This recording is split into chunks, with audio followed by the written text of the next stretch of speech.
change in China. The National People's Congress embraces private property, and Chinese leaders announce a new transition with big impacts on how fast and in what direction China's economy will grow in the years ahead.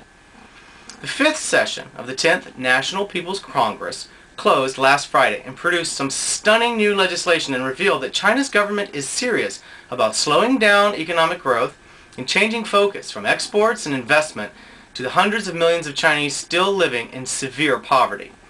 After 13 years of deliberation and defeat by hardliners as recently as last year, China's Congress passed a private property law by a near unanimous vote with only 52 against and 1 abstention. To understand how significant this new law is, consider this. In Chinese, Communist Party translates loosely as the Collective Property Party.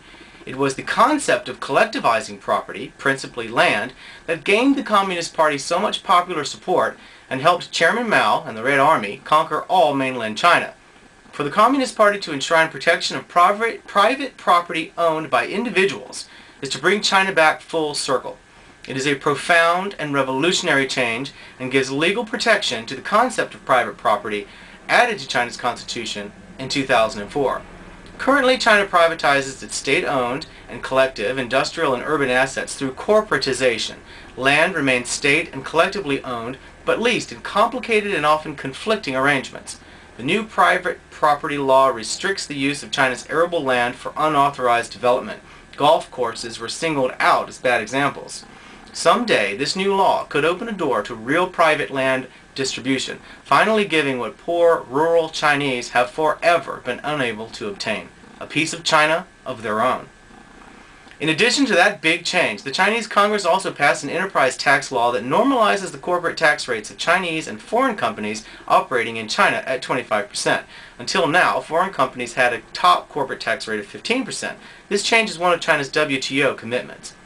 The message from this year's Congress was clear. The Beijing government is serious about macro management, monetary control, and doing something about the big wealth gap in the country. No sooner did Congress close did China's central bank raise interest rates and announce new commitments to create welfare systems based on the USA's Social Security and Medicare.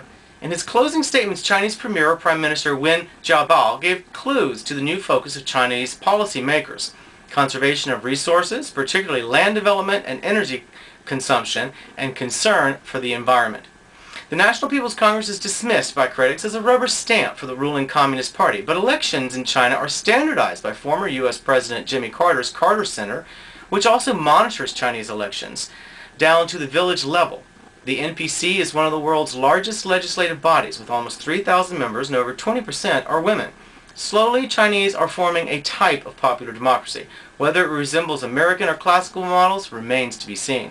But one thing is certain. You ignore the work of the Chinese Congress at your peril. China may move by executive diktat, but it is the NPC that affirms the direction the country is going.